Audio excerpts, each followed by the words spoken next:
What is the number one thing that you've learned about you? I learned that I can be a catalyst for women to go out and do this. And I never thought that of myself, that I could be a teacher, or somebody who's inspiring. In a million years, if you would have told me that this was where I was going to be with my life, I would have been like, no way. I don't have the confidence for that.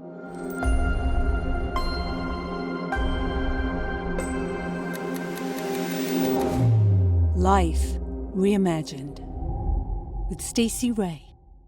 Well, hi everyone. It's Stacey from Life Reimagined, and we are back for an exciting episode 2.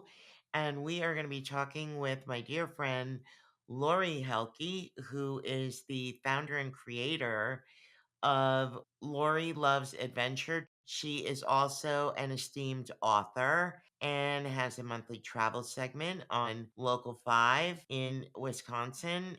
Hi, Lori. Welcome. Thank you so much for having me. I'm so excited to be here and to share my MeMoon story. So, for our audience who doesn't know or maybe hasn't heard that term, me moons, you've heard of baby moons, you've heard of honeymoons, you've heard of family moons, but we're talking about me moons, and me moons are all about you. And so I have found for women in our age group and even younger, we take care of our kids and our partners and our jobs and our community. And we always tend to put ourselves last. When's it our turn? And that's what me moons are all about. You've earned it, you deserve it. And now it's time to indulge in some self care and self love. And Lori, I know that you recently actually wrote a blog for Sisterhood Travels about your first Me Moon. I had always dreamed of going to Paris for, oh gosh, since before high school. I love fashion. And so I always wanted to go, but, I lacked self confidence growing up. I didn't really travel much growing up. My parents, we took week-long vacations, and my husband and we would take fishing trips and stuff like that. So I just was like, okay. And then what really pushed me over the edge was I worked with a woman. This would have been, oh my gosh. I mean, it was in 2006, I believe. And she was the same age as me, had a young daughter, a 4-year-old daughter, just like I did. And she had a brain aneurysm. And so her life changed overnight. She just had to be like put in a home, and Oh she my. couldn't function on her own. And so she had passed away actually right after I came back from my Paris trip. And it struck a chord with me because I was 42 at the time. And I'm like, oh my gosh, we're not guaranteed tomorrow. And it scared me. It really scared me. And so I opened up a little savings account called my Paris Fund. And I said, I'm going to do this. Someday I'm going to do this. So I opened that up. And 7 years later, I had enough money saved. And so nobody would go with me. And I was like, oh my gosh, I have to go. So I just started researching going on my own. So, up until the time that you got scared into realizing that life is short and it's not waiting for you, what was holding you back from pursuing your dream of going to Paris? Actually, lack of self-confidence. I was scared. It was like, I can't do this. I come from a small town in Wisconsin, and really, nobody did anything like that. Certainly not a woman, Right. because I didn't grow up traveling all over the world. And so I just didn't think that I didn't have the means to do it. and I just didn't have that somebody that would push me over the edge. So when you envision going to Paris all your life, what was your vision? Did you see yourself going alone? Did you see yourself going with your husband or with your family? Or was this a dream that you actually dreamed about going by yourself? I guess I really never thought of that. I ruled out my husband because he wouldn't get on a plane, you know. I mean, he just is not a traveler. So I would have preferred to have gone with somebody, a friend, a cousin, an aunt. But when nobody wanted to, it's like, I'm not waiting. I'm not waiting for anybody. Bravo to you. I mean, that takes a lot of courage. I can't tell you how much research I did. What were you researching? I was reading everything I could get my hands on about Paris, and I knew just from being such a Francophile and wanting to go there so bad, Yeah. there were some things that I knew, but I just dug in and I looked into taking the metro from here and here to there and public transportation. I started going into Google Maps and I studied each arrondissement and where I wanted to stay. For those listeners who don't know what that means, the arrondissements, tell us what that means. Paris Center is divided into 20 districts, is what they call it. So each one has its own vibe. Typically, when you go to Paris, you want to stay within the first, I believe, like the first 10 or so, because they're central. It goes according to a shell shape. So, when you were thinking about doing this trip, were you thinking about this as I need to do this for me, or I need to do this because it's a goal I set for myself long ago? What did you want to get out of it where you could say, yeah, I did it? Yeah, I mean, I had talked for years about going, and so a lot of it was for myself because I wanted to break out and um it just I wanted to show I kind of have this mentality where like, if somebody tells me, "Oh, you can't do that." I'm like, "Watch me." Even back then when I didn't have the confidence, I'm like, someday I'm going to." So, I mean, I guess I did it mostly for myself, but it was to say, "Hey, I can do whatever I want." It's amazing when I talk to so many women about travel, and I know from my own travels, uh, aside from building basic life skills and coping strategies, there is such a sense of self satisfaction and empowerment just knowing that you can do that. Tell me something. What were your biggest fears about traveling by yourself? Would I get lost? Am I going to be safe? I just, am I going to look like an idiot wandering around the streets of Paris? Oh my gosh. Um, Did you learn the language did you start studying French when you were preparing? well, I tried to, but holy cow. I think you get to a point in your life where learning a different language is like, oh my gosh. Oh But yeah, that's for sure. I did a lot of research into French culture, and that was a big part of my research. And I kind of learned like survival phrases, what I would need, particularly saying bonjour everywhere you go, because that's so I kind of took it from the idea of what do I have to learn in order to gain the respect of the local people. I didn't go there with the idea of, well, I'm American, I mean, I wanted Oh, you to. did not want to be the ugly American? No, not at all, not at all. I wanted to squash that stereotype, although it's hard to squash. I talk to people every day, and something that I find lacking in their preparation for trips that they're going to take is actually learning the culture. They focus on the language, but they don't really give a lot of credence to how important it is to know when it's appropriate to shake a hand, or how do you speak to someone in a shop, or all those cultural things that are so indigenous to every different location you go. And let's face it, you and I both know, having been to Paris, what is appropriate in Paris may not be the same cultural environment that you would find in, say, Marseille or Lyon or other Mhm. places in France.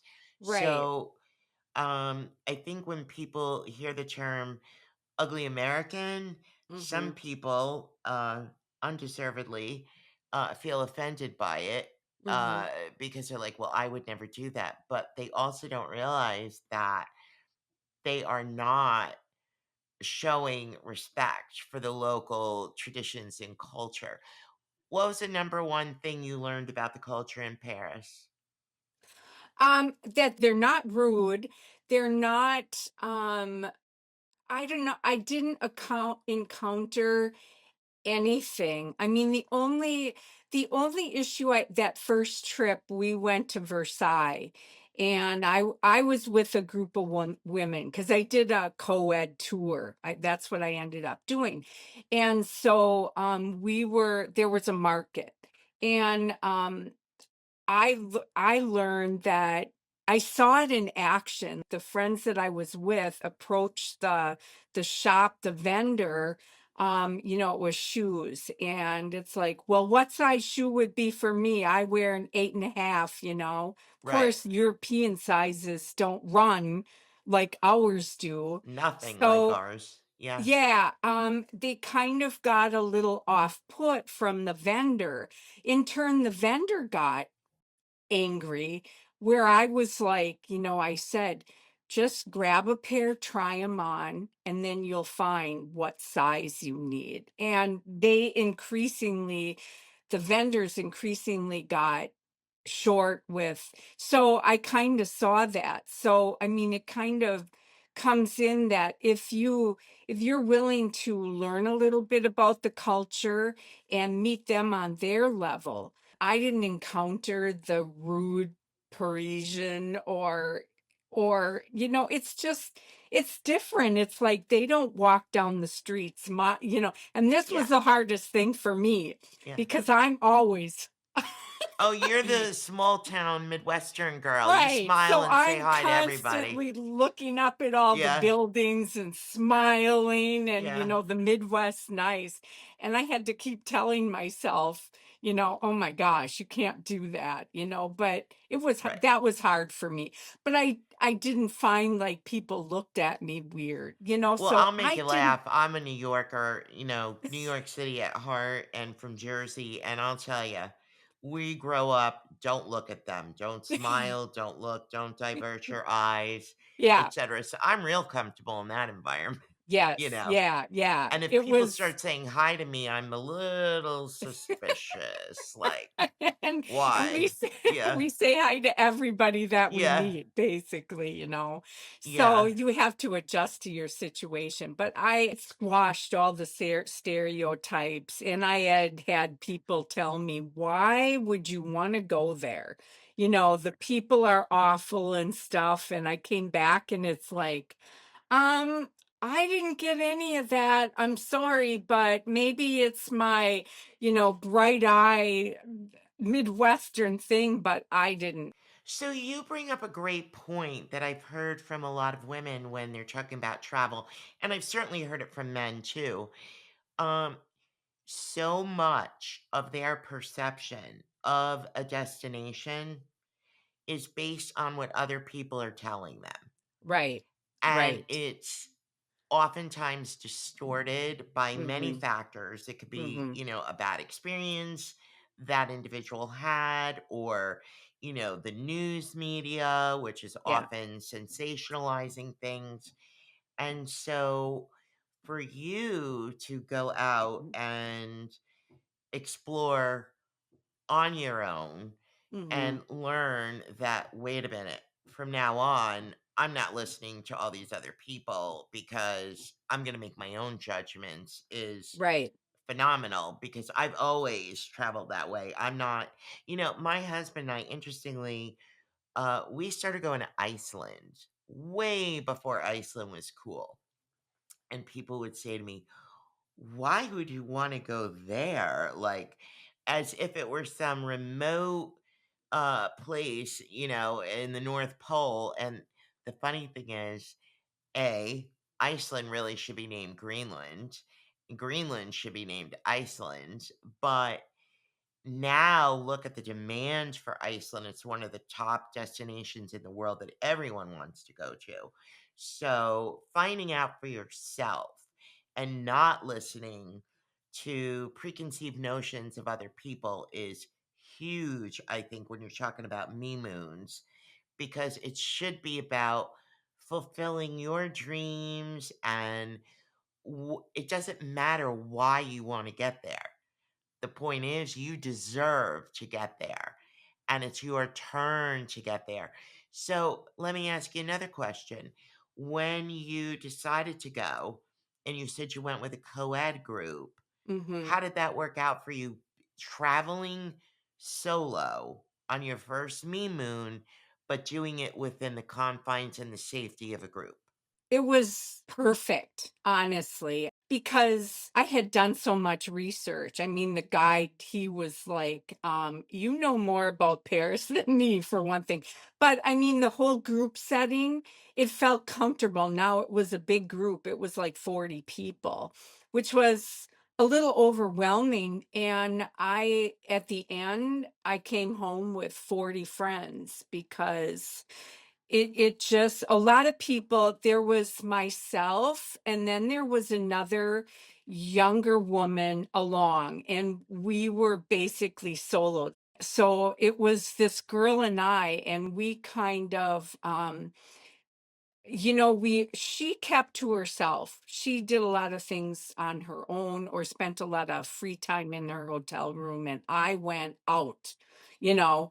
It was just Savoring every moment. right. It was a safety thing. I couldn't wait for that free day because I had plans. Yeah. I was going to go shopping, and I took off by myself. I think I was really the only one on the tour that went totally by myself Yeah. and, just went where I wanted to go. But I felt safe, that I could do this. And so you kind of had that bubble, that comfort with the group, but yet I was by myself. I had a roommate on that trip also, which didn't work out so well, but that's a whole different story. But I wasn't going to let that stop me. So I just, I had my plan and not much was going to stand in my way. And I didn't let anything, we saw all the main sites, but I enjoyed trap for a first trip. I really enjoyed getting it from that perspective. I know that you've traveled with that co ed group, and you've also traveled with women only groups. What do you think is the major difference between the two? I have done both as well, Mhm. and I have my own thoughts, but I'd love to hear yours. A women's only group for is particularly for this time, 45 and older. I think we kind of seek out connections with other women because at this point, it's not so easy to make friends at that point of our life. Everything revolves around our kids and everything else. But um, I love the empowerment of having women together because it's almost like you feel very comfortable. It was wonderful, that tour, and I honestly, I mean, I got along with the men, and most of it was couples that were there. I That's the s part that, Yes. from my perspective, when you travel with these co-ed groups, that a lot of tour operators will offer these types of trips. And Mhm, my experience is that they only allow four singles, and they're generally four women who are mhm, traveling by themselves. mhm, Everyone else is a couple, right. and you start to feel like a little bit invisible. Yeah, I had a very unique experience on that trip because my roommate was a bad match for me, and she made it well known with everybody else on that trip. You know, everybody took me under their wing because they knew that I was genuine and, not a complainer and Yeah. stuff like that. So, I mean, I was lucky. It was just that my personality came through and people took me under their wing. It's funny because there's a group of women, four women that were on that trip, and they all knew each other, and I clung to them. I mean, they made the trip And wonderful. they welcomed you. Oh yeah, I mean, and these were I was 48 at the time, Yeah. and these women were in their 60s, and they were so much fun. They just said, "Come Well, on, we are Lori, very fun in our 60s. I it was wonderful, and actually, I mean, a couple of them have passed away since, but, Aw. I one of the women in that group, her and she's in her 80s now, and she lived very close to me, and we kept in contact. I mean, Fabulous.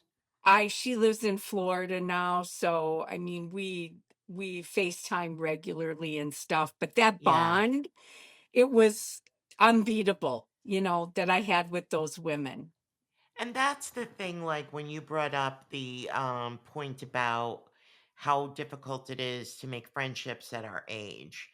And it truly is. This is one of the reasons that I'm such a proponent of women making meaningful connections with other women. And that is, we live in a world of technology where everybody's online. It's so different than from when, say, our parents were growing up and making friends. But uh, generally, if you are a married person in your adulthood, you make friends with other couples. Right, Any right. girlfriends that you have are either pre-marriage and they stick with you, or from your childhood, but Mhm. then you get to a certain age and either you're divorced or you're widowed or whatever the case may be, and all of a sudden it is almost impossible to make new friends. And that is one of the things that I think is so magical about traveling with other women. I mean, I'm going to skip to the chase. You went on a trip with Sisterhood Travels on a Mhm. girlfriend's getaway where we had Yes. 100 women at a Yeah. resort in Cancun.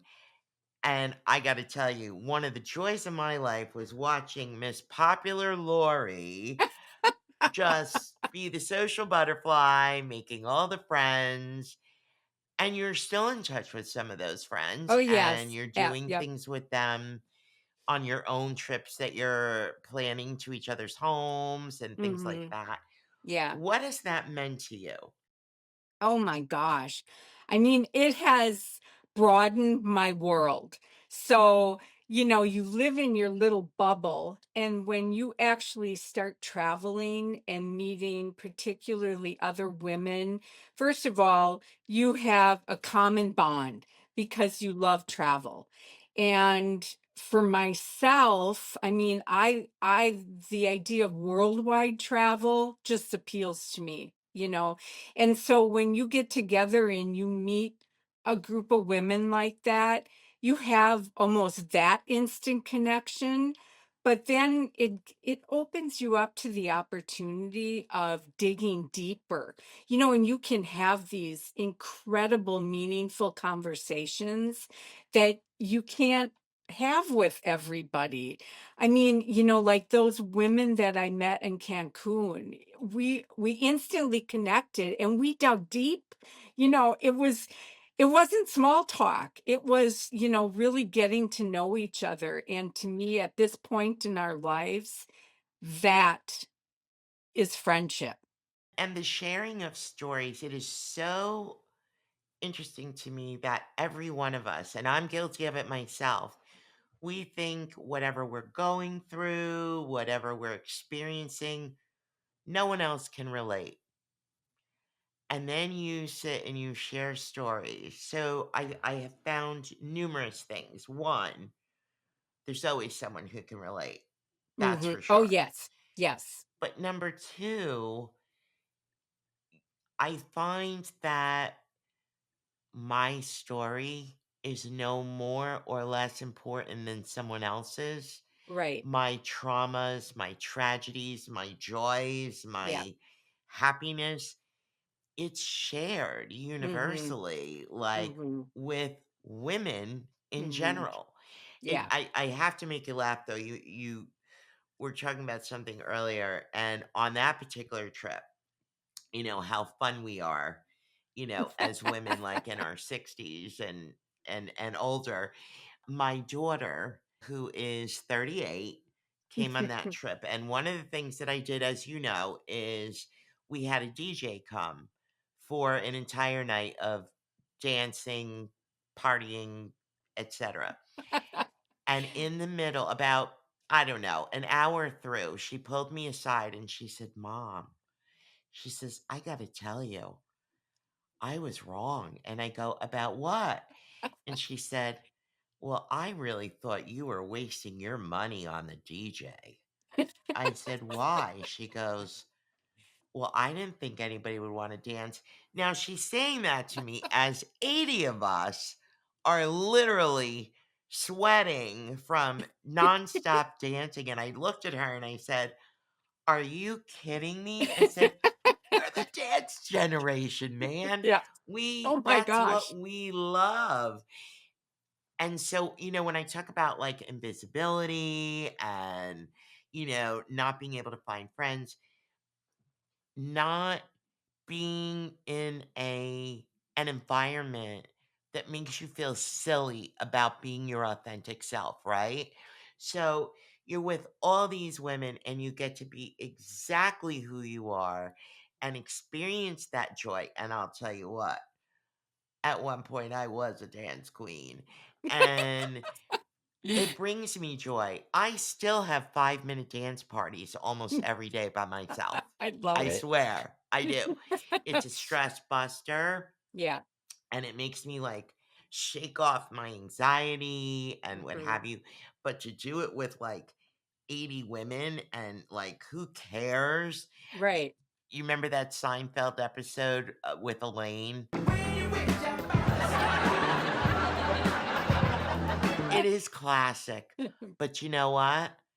I couldn't tell you who danced well or not. All I know is everyone at our party was dancing for their life and having the best time ever.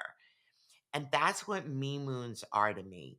Experiencing that joy and that empowerment to just be yourself. No judgment, no criticism.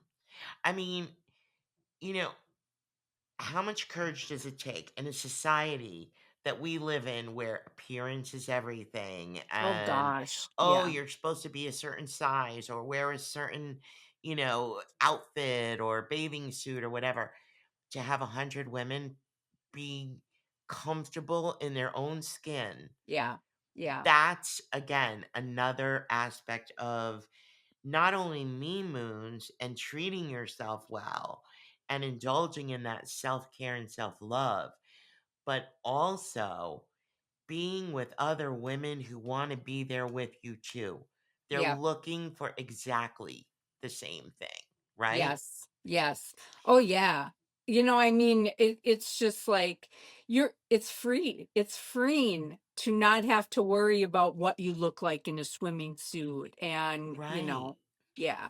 Yeah. So, of all the trips that you've taken, I'm going to guess, and I don't want to speak for you, but I'm going to guess that certainly your first Paris trip was very empowering. How have you been empowered with, moving into a new career? Well, and that it kind of like that was the start of I came home and I was like, "Oh my gosh, if I can do this, any woman that's afraid to go on her own, that wants to go somewhere, it's possible. Because if I can do it, anybody can do it." This shy little kid from small town Wisconsin. So I started a travel blog on Blogger, and I just kind of told my story and I went from there because I had so many people question me like, how did you you've changed, something has happened, and I said it's just unbelievable how taking a trip like that will give you the confidence to, and it just spills over to your everyday life. I mean, my work, 'cause I was working at the time, full time in manufacturing.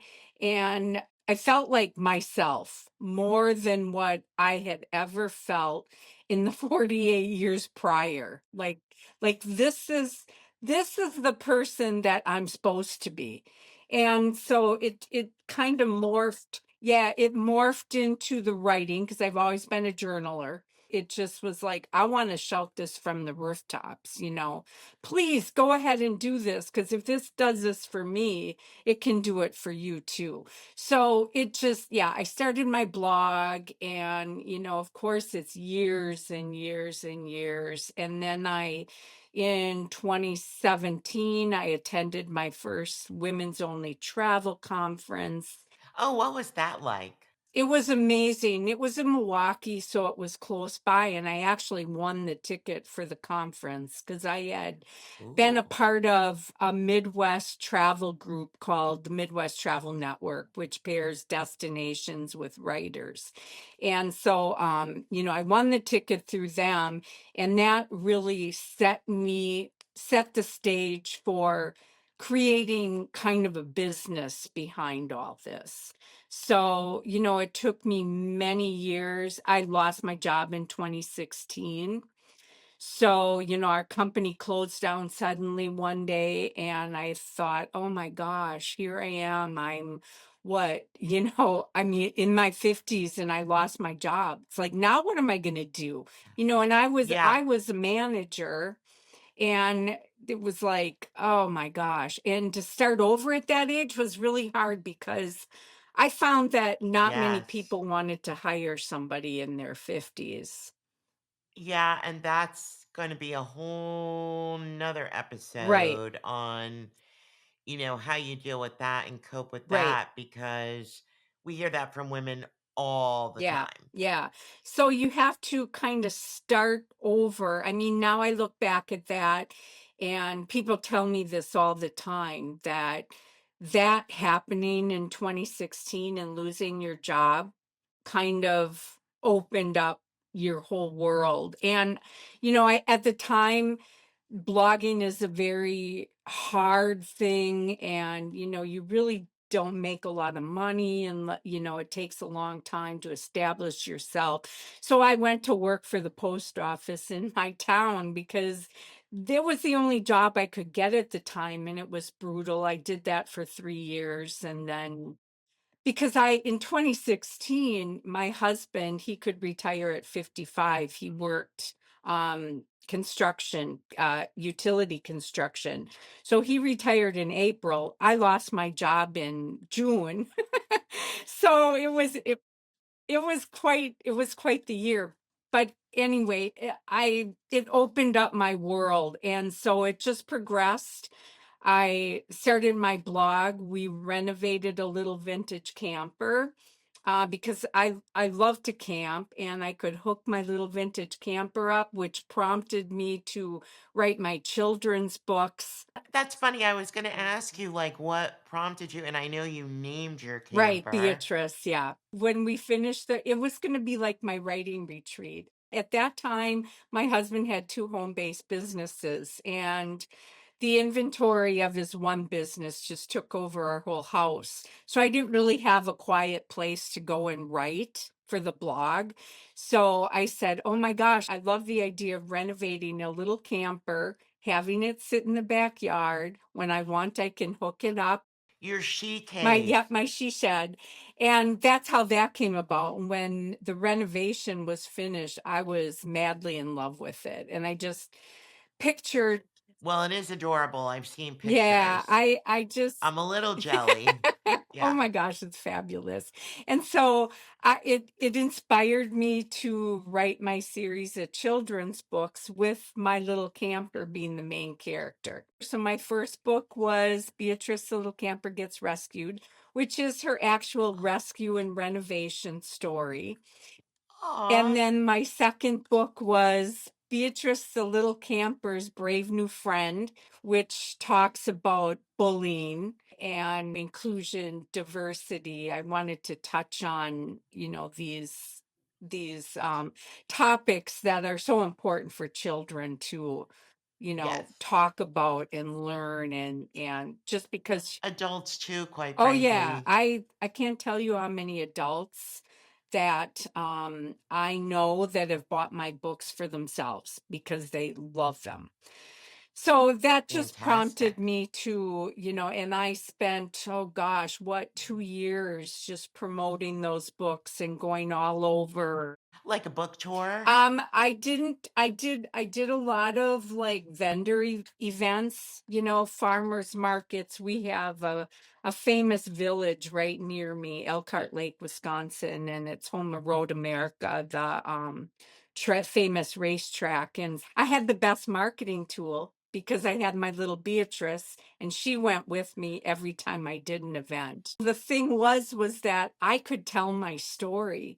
So this was the first time that I was telling people my story, my Paris story, how I got started, how everything, because I tell people I define my life before Paris and after Paris, you know, and so I it like it. just, the trip prompted everything that I've done since writing, I mean, contacting you, traveling with you, and my Wisconsin Harbor Towns book, and I have another book coming out next year. And so yeah, I mean, my life did a total 360. It took time, but I just was like, man, I can do anything I want, and it just happened.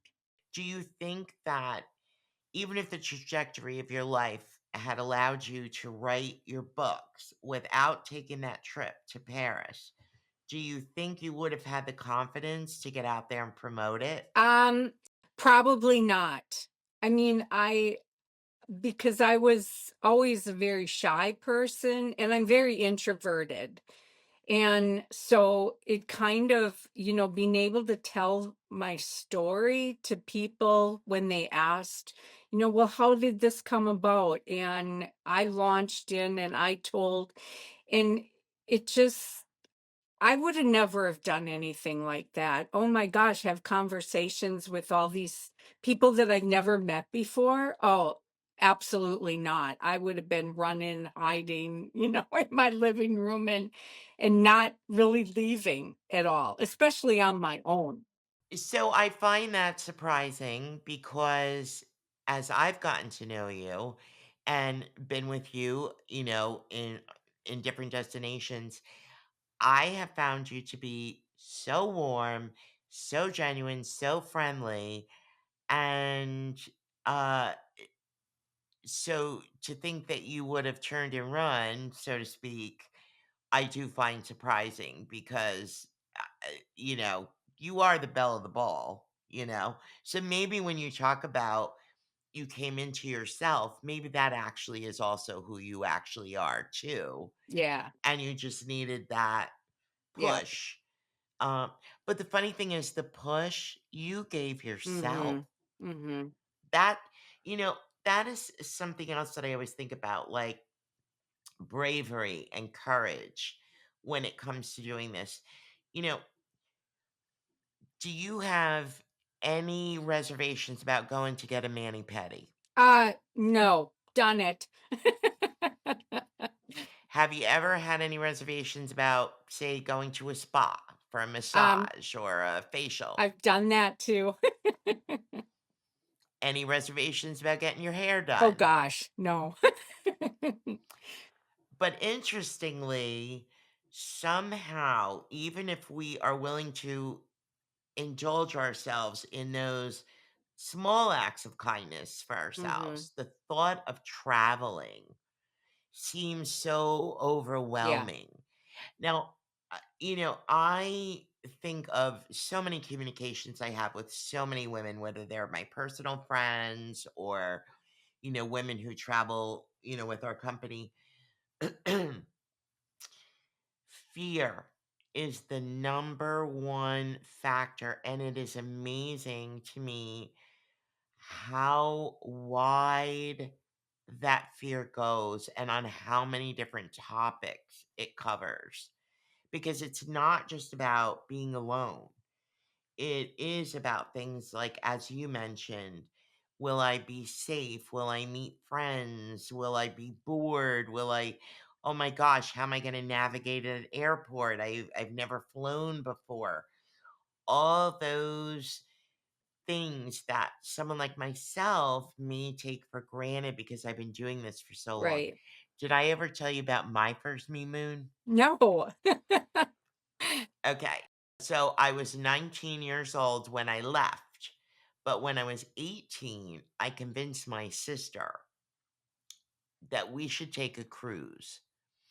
And I had been seeing all the stuff for Love Boat and, all these different things. So there was a travel agency that was within walking distance of my house. And so my sister and I convinced her to like, let's just look at it. So I convinced her to go to the travel agency and we booked ourselves a cruise on the original Holland America Dam that was leaving out of New York. Now, this was like back in the day. So the ship probably held like 600 people, maybe. We were the youngest on the ship. We were by far the most popular on the ship because we were young and we didn't care what anybody Yeah, think. But we had to wear gowns, literal ball gowns to dinner every night. And, it was, and we went to Bermuda. my gosh. But that was the day I realized I can go anywhere I want and no one's going to stop Mhm. me. Yeah. And from that day on, I was hooked. Although all my life I had dreamed of going to these magnificent Mhm. places because National Geographic, I would see these pictures of what seemed like such foreign worlds, and I was sure that someday I'd be able to see them. And I was determined to make that happen. And, I'm very proud of myself that I have, but I have to be honest with you, I don't remember feeling the same fears then that women experience now. And I think a lot of it is because the world's different, and there are more things maybe to be fearful of. But the one thing I've never been afraid of is investing in myself. Like I always believed that if I wanted it, I could make it Yep. happen. Yeah. And so, what advice would you give to women who are fearful of, these various things? And while they may seem small to us because we've conquered them, they're huge to them. So, what advice do you have for them? I say that if you are nervous about going out, you don't have to do this big, huge trip for one thing. You know, I tell women that it's baby steps, like it's empowering to go to a restaurant by yourself. I mean, how many women wouldn't dream about doing that? So it's that, or, go spend a weekend to a nearby city, and just do it for yourself. And so every step along the way um, is towards a goal, a big goal. If you want it, you don't have to.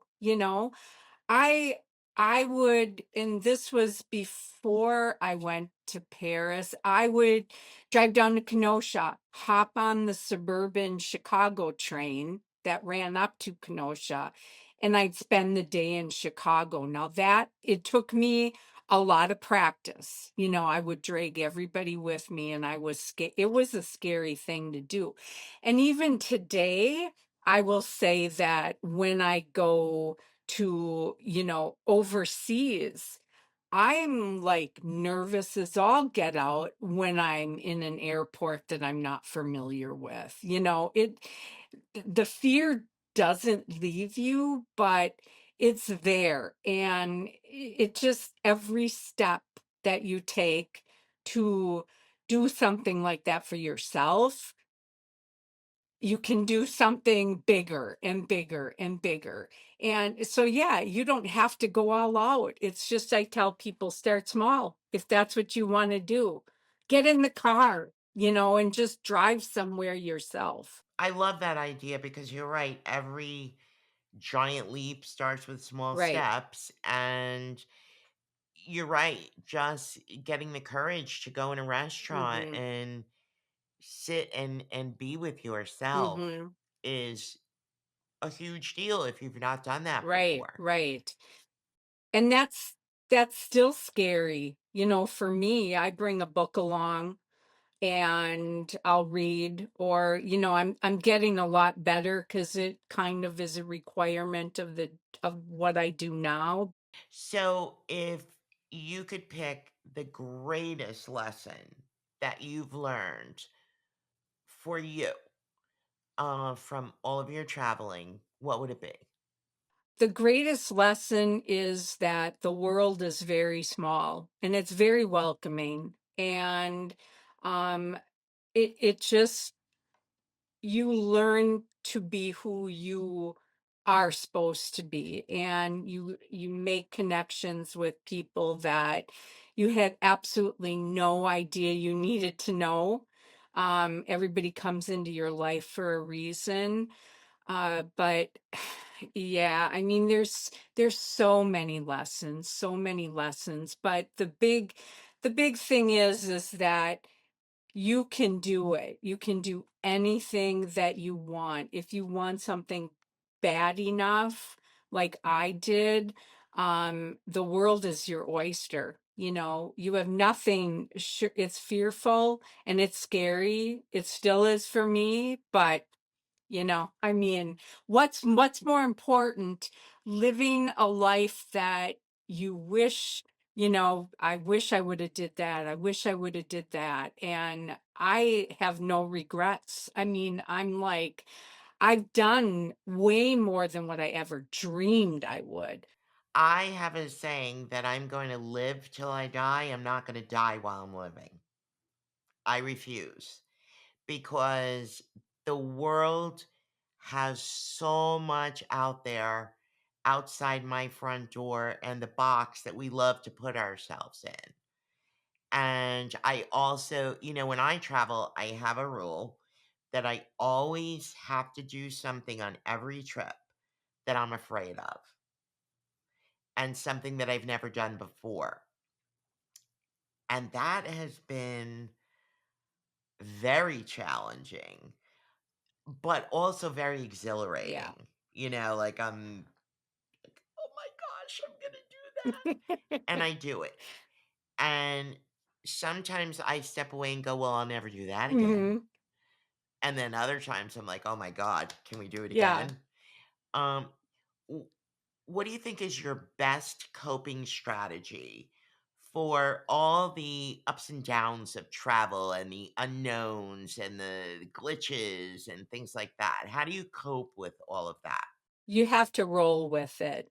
Go with the flow and let go of control because circumstances, things happen that are way beyond our control. A missed flight, I mean, or canceled flight, whatever. Although, that's never happened to me yet. No way. Yeah, it's amazing. Like Are you I kidding don't even me? want to say that because it's like I'm putting myself up for, but Wow. That's the first time I've ever yeah, heard I've that, but go had I've ahead. had many delays. But yeah, Yeah. lost luggage. I mean, oh my goodness, but you have to kind of just expect the unexpected because if you like are so stressed about everything, you're never going to enjoy yourself. You have to embrace the weird and wacky things that happen when you're out traveling, and they will, and just come home and go, oh my gosh, I lost my luggage, but I could go out and shop then. That was the greatest thing in the world. You know what's so funny? I always tell everybody, and I'm sure you've seen me and heard me say this ad nauseum, but I tell everybody, what's the difference between an adventure and an ordeal? It's attitude. Oh gosh, So 100%. you have the Yeah. choice.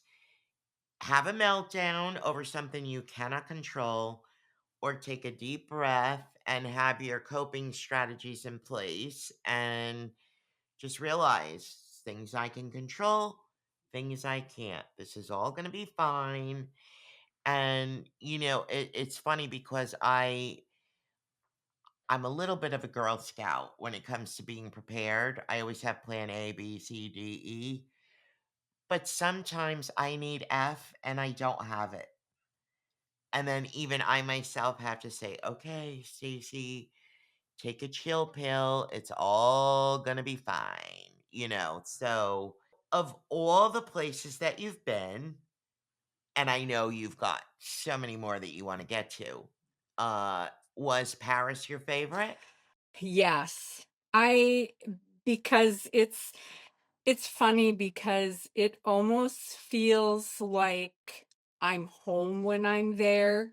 It's really, really odd. I just I was in Spain last May for a good chunk of the month, and the last week I was in San Sebastian, and I took a little 1-day trip up the Basque Coast to Biarritz in France. Yeah. And so once we crossed that border, it was the weirdest thing. I felt like I was home.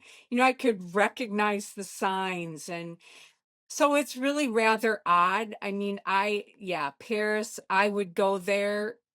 In fact, I still talk about just getting myself a little tiny studio apartment there that I could go there for 4 months out of 3 months out of the year. And I think because I just am such a francophone and I've done, so much studying about the culture and everything, there's just Right. something about it. I don't know what it Yeah. is, but I don't know. Perhaps you were French in another well, life.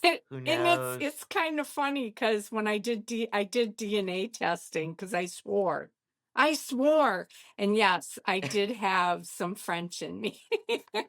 See, there you go. Makes sense. Yeah, it totally made So, sense. what's next on your bucket list? Um, well, uh, the south of France, which I'll be going with the Sisterhood next. I can't wait. I'm Awesome. so excited. That's one of my bucket list trips. And to And you will not regret it. The French Riviera oh, is, I can't wait. there are no Yeah, words. It's yeah. amazing. Yeah. That's that, and then I'm probably gonna tack on a trip to Lyon and then end up in Paris um for a week. Um I discovered Spain. I really enjoyed Spain. it's a very economical place to travel to, I think. And then, well, I did the Tuscany immersion with Sisterhood last July, and that was, oh my gosh, it was amazing. It was amazing. So I just say I would go anywhere at this point. I just love to travel, and I'm kind of like I want to learn about other cultures and other people. I tell women a lot that, in my opinion, there is no better vehicle to empower yourself than through travel, because the list is so long of the life skills you learn and the confidence you build and the friendships you can make. What is the number one thing that you've learned about you with travel? Well, yeah, I've learned that I can cope with things way more than what I thought. And I am way more of a self-confident person than what I thought I was. And I have the ability to, I learned that I can make friends all over the world. I mean, I have friends literally all over the world. So I learned that, yes, I'm an introvert and I like having my recharge time away from people. But I learned that I love to learn about people. I love to sit down and have these really deep conversations with others, particularly women, and find out, what makes them tick, really.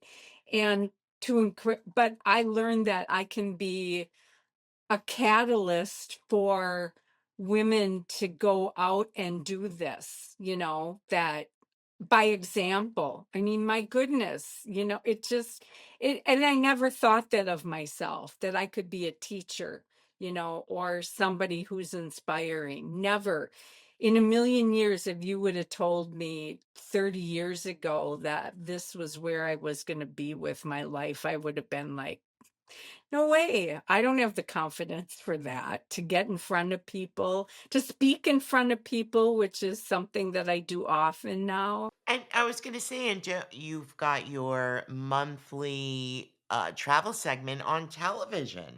Good morning, Lori. Good morning. Let's clarify right away. Beatrice is a camper. A camper, yes. I love it. It's so much fun. I get on, I talk about the places I've been. I just did my favorite travel items for, the holidays, for gift giving. And yeah, and although, I mean, now I don't get really nervous anymore when I do my TV segment because it's so conversational and very easygoing. I just gave a library talk a few weeks ago, and I was deathly nervous. I was like, when can this be over? I just want this to be over. But once you start talking, it's fine. When you're impassioned about something, I think it's a lot Yes. easier Yes. to be natural and, as you say, conversational about Yeah. it. One of the things that I've learned in all of my travels, which I think is, I try to share with everybody, is travel doesn't just teach you about who other people are, it teaches you who Oh you are. gosh, yes. But the one thing that I have learned about other people that I think makes me a far better person is that we are all the same. Right. It doesn't matter what your culture is, what country you were fortunate or unfortunate enough to be born in. Mhm. We all laugh the same. We cry the same. We feel joy the same. We suffer life's tragedies and successes. And this is especially true for our global sisters around the world, that while we may have different confines to how we can behave in our lives, we're still at heart the same people and we want the same things. And that, if if there was one thing that I would say helps me to empower other women, is that you can find out who you are by accepting other people for who they are. If you never leave your home, that's a little hard to do. Right. Yeah, I mean, there's so many different types of people out. Like you said, we want the same things basically out of Yeah. life, and we all use different ways of getting there. Travel is such a wonderful springboard to bring you a lot of joys of life. It really it is. What's your number one travel tip for women who are embarking on their first MeMoon? Don't hesitate. Sometimes if we hesitate, it just we don't do it because we think too much. We get in our head.